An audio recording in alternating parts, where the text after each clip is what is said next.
Following Shari Berkowitz's Tuesday tip to do some reformer on the mat, I'm doing just that in the front of my little cabin in Colombia. I start with pelvic movement in all directions. I try to keep my rib cage still and move my pelvis into posterior and anterior tilt. Then I lift one hip point into the sky, then the other hip point into the sky, keeping the rest of the body still. Then I move one hip point to the same shoulder side and then the other. I shorten one side and lengthen the other. Then I'm starting with footwork. Instead of the headrest, I have my hands. Footwork toes. I have slightly pointed feet, closed heels, and I should keep my pelvis down when the knees come in. I deepen my abs when the legs go out.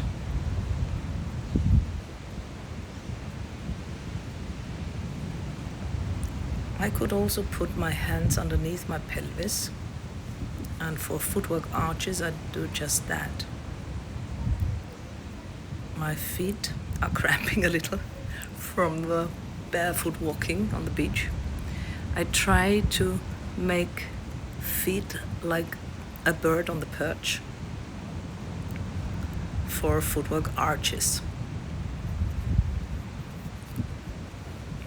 If this is too hard, I can bring my legs directly to the ceiling instead of in a 45 or 60 degree angle. I have flexed feet, pulling my little toes to my knees.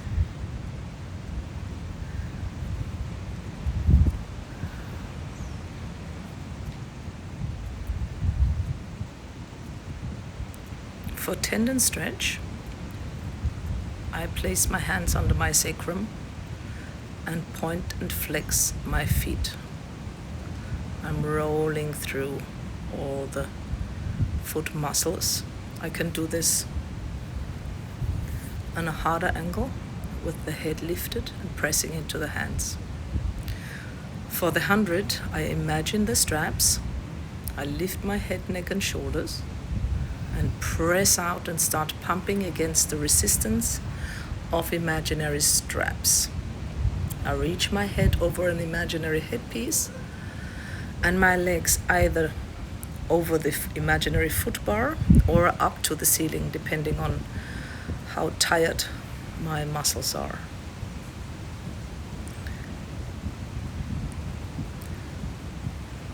I can lower them at the end of the exercise.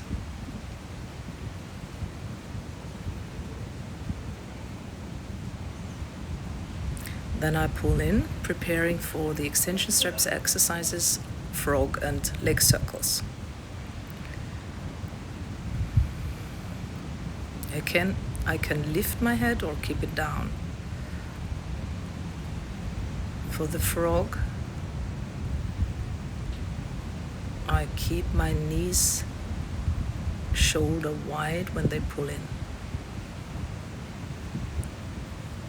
For the circles, in the beginning I keep my head down and circle the legs more to the ceiling.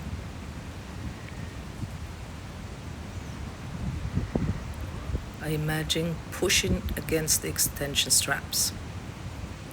Other direction, I lift my head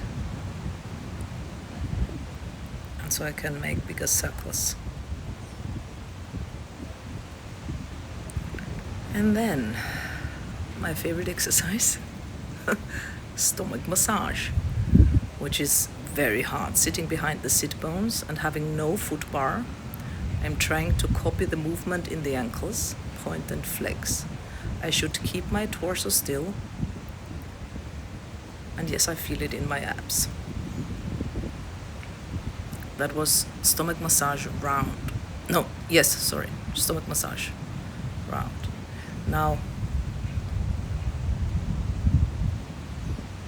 hands back, which has the same spine as stomach massage around.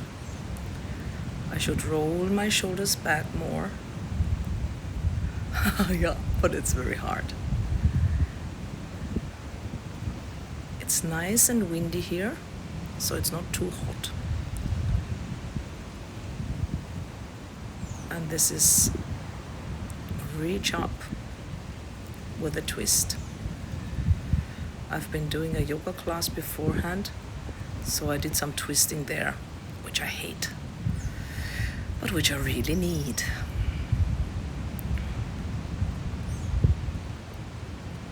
I guess I'm preparing for Shortbox. I imagine my feet under the strap, so I keep them flexed. Shortbox round. I roll my pelvis and spine. I stretch a little back to simulate the going back into the well.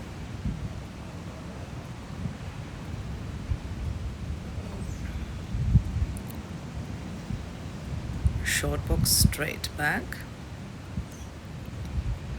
I go back behind my sit bones and come on top of my sit bones. I keep my spine long. Twist and reach. I twist head, neck and shoulders and lean back with length. I should come up twisted and then go back. Twist more and come back. Okay, the tree. I try to keep a straight spine while I stretch my leg. I rock behind my sit bones. I climb down the tree as if it, or the leg as if it's a tree. And then I change my spine into neutral. I round my spine, rock back, climb down the leg, climb up the leg, and then change my pelvis and spine. And the interesting thing is not the leg I'm holding on to, but the leg that's on the mat, that's trying to stabilize.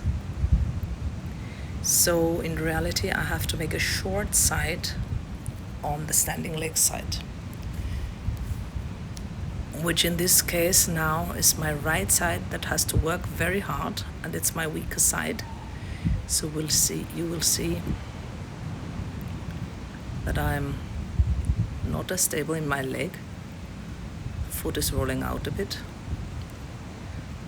Then I change pelvis, lower back, middle back, upper back.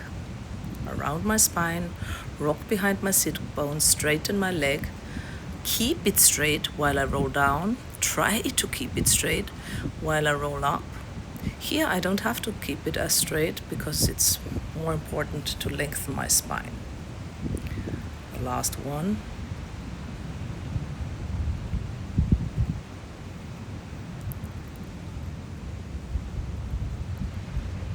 Perhaps I should have my hands more in the middle of my calves. Yes, that's much better. Then I can lengthen more out of my pelvis. I can't remember how we did the elephant. Perhaps it's like in the, walking forward and walking back. If I had some sliding surface, I could slide my feet under me and back. Now I'm lifting my legs and rolling my spine, but this is more an upstretch one. Now the knee stretches. I should keep my hips lower, and this is the round version. Let's see how the straight version looks. This is more my spine. Yes, but still I have my hips rather high. They should come deeper. Now, this is really hard, the running one. And the running, every client relaxes because they know it's getting near the end of the lesson. But without a foot bar, you have to keep your big toe knuckles together and move your leg. But it's easier to have the legs higher up. It's hard running without a foot bar and without springs. And the pelvic lift, I'm trying for some shoulder bridge version or some semicircle version. It's not very rewarding. I roll up my spine in one direction and down in the other. Doesn't look so nice. Anyway, it's really hard to do this without springs and without headrest and without foot bar.